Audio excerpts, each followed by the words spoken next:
गवार जिठानी मॉडर्न देवरानी। अर्पिता की शादी राकेश से तय होती है, जो एक सरकारी नौकरी करता था। अरे चाची, अर्पिता इतनी सुंदर, पढ़ी लिखी और मॉडर्न लड़की है, फिर कहाँ आप इसकी शादी ऐसे घर में कर रही हैं? अरे लड़का सरकारी नौकरी करता है, इंजीनियर है, खूब कमाता है, खूब मेहनत की है लड़के ने इस नौकरी के लिए। अर्पिता भी राकेश को पसंद नहीं करती थी, लेकिन पिता ने हाँ कर दिया तो शादी के लिए मन मारकर तैयारी कर रही थी। हाँ माँ, चाची ठीक ही तो कह रही हैं। पता है मेरी सहेलियों के पति कितने मॉडर्न हैं। अरे देख बेटा, तू मॉडर्न है ना, वो पढ़ने लिखने वाला गांव का होनहार लड़का है, तू जैसा रखेगी रहेगा। अब तक कोई उसकी केयर करने वाला नहीं था, है तो सिर्फ एक भाई भाभी, और माँ पिता तो गांव में ही रहते हैं। अर्पिता का मुंह बन जाता है। वो पिता के फोन से राकेश का नंबर लेकर उसे मिलने के लिए बुलाती है। आज तो मैं उसे साफ साफ मना कर दूंगी, मुझे नहीं करनी शादी। शक्ल देखी है ना, कपड़े पहनने का तरीका है ना बोलने का। अर्पिता राकेश से मिलने जाती है। अब क्या हो गया, आपने मुझे अर्जेंट मिलने को बुलाया, सब ठीक तो है ना? हाँ सब ठीक है, पर मैं आपसे कुछ कहना चाहती हूँ। आप ना इस शादी से मना कर दे। राकेश की आंखें अर्पिता की इस बात से लाल हो जाती है। वो रोंधे गले से कहता है, लेकिन शादी की सारी तैयारियां हो गई हैं। मैंने आपके साथ एक अच्छे भविष्य का सपना भी देख लिया है। ऐसा मत करिए प्लीज। माँ पिता के अलावा मैंने किसी को दिल से अपना माना है तो वो आप ही है। देखिए, मुझे आपसे कोई समस्या नहीं है, लेकिन आप मेरे जैसे नहीं हैं। मैं मॉडर्न लड़की और आप। मैं आपसे वादा करता हूँ, जब तक आपके लायक नहीं बन जाता मैं कभी आपसे बीवी का हक नहीं मांगूंगा। अर्पिता राकेश का प्यार देखकर पिघल जाती है और शादी के लिए हाँ कर देती है। दोनों की शादी हो जाती है, लेकिन शादी के बाद राकेश की भाभी, जो कि पूरी की पूरी देहाती थी। ए राकेश, उठ, जब पानी भर कर ला और तेरी बीवी को बोल के चूल्हा लगा दिया है, रोटी बना ले। क्या है ये सब? और तुम्हारी भाभी इस तरह चिल्ला क्यों रही है? क्या करूं, भाभी ही खाना बनाती है और मुझे पढ़ने के लिए इस घर में रखा, तो मैं घर का सारा काम कर देता हूँ। अब तुम आ गई हो, अपने तरीके से देख लो। ये मकान तो तुम्हारे पापा ने बनवाया था ना, शहर में, ताकि बेटा पढ़ाई कर सके। हाँ, पर भाभी ही पूरे घर में रहती है। ठीक है, देखो अब। अर्पिता बाहर जाती है। सूट पहनी अर्पिता को देखकर जेठानी का पारा हाई हो जाता है। ए शहर की हीरोइन, यहाँ ना चलेगा ये सब, समझी? साड़ी पहनो, साड़ी। वो नारंगी वाली निकाले हैं तुम्हारे लिए, जिसमें हरे रंग का फूल बना है, और सीधे पहुंचो रसोई में। मेरे आगे नहीं चलेगा ये सूट बूट का नाटक, समझी? देखिए भाभी, आप बड़ी हैं, आपने राकेश की पढ़ाई में मदद की, लेकिन ये मकान इनके पिताजी का है, तो मैं अपना पोर्शन अलग कर रही हूँ। मैं आज से आपके साथ नहीं रहूंगी। जेठानी का तो मानो पारा ही हाई हो जाता है। और ऐसा कैसे नहीं रहेगी? हाँ, और कौन बोला कि राकेश अलग हो जाएगा? वो अपने भाई के बिना नहीं रहता। आज देखिए कल के आई छोरी क्या बोल रही है।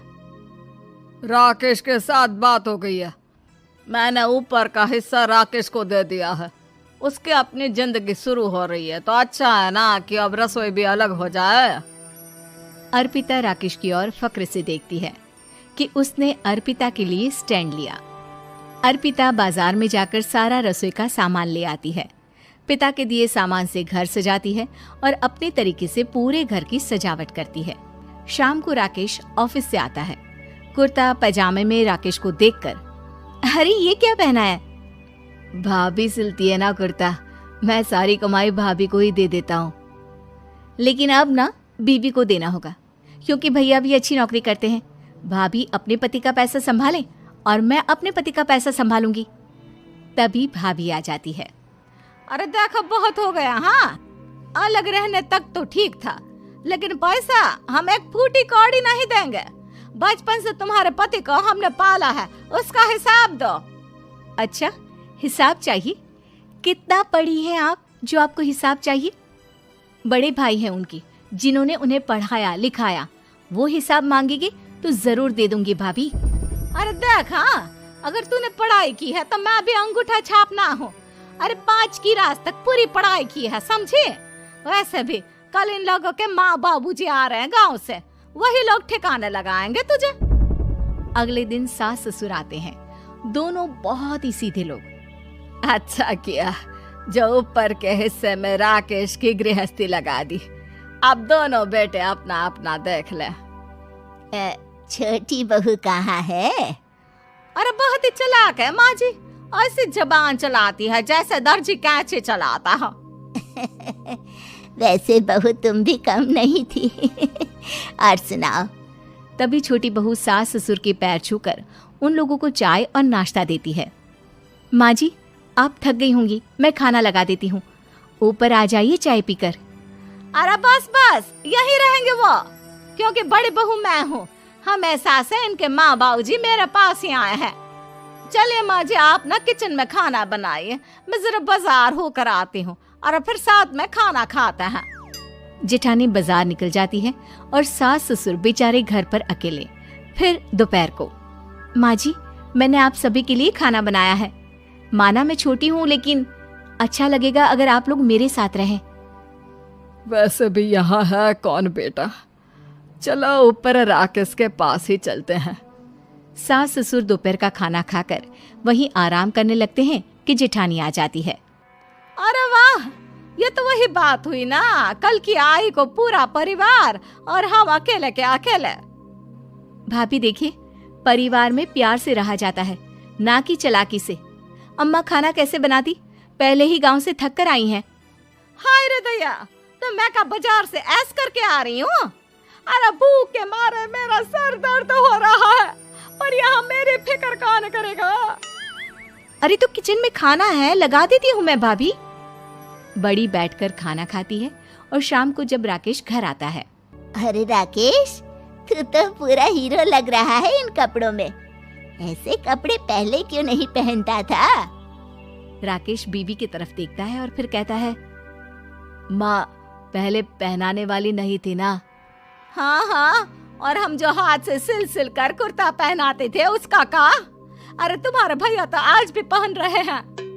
तभी अर्पिता सास के लिए कपड़े और ससुर के लिए शर्ट पैंट ला कर देती है। उन लोगों को फ्रिज से ठंडा पानी और टीवी में फिल्म दिखाती है। अरे कब से इनको बोल रहे हैं कि फ्रिज वाले आओ, लेकिन ये है कि मानत ही ना है। बहू, अब तो तुम ही समझाओ ससुर जी को। नहीं पापा, आप फ्रिज मत लीजिए।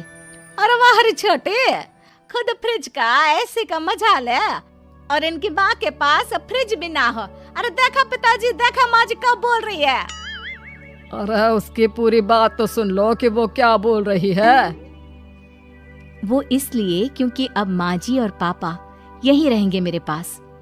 घर को घर सिर्फ मॉडर्न या गांव की सोच नहीं, बल्कि संस्कार बनाते हैं भाभी, और संस्कार अच्छे हो तो सब सही हो जाता है।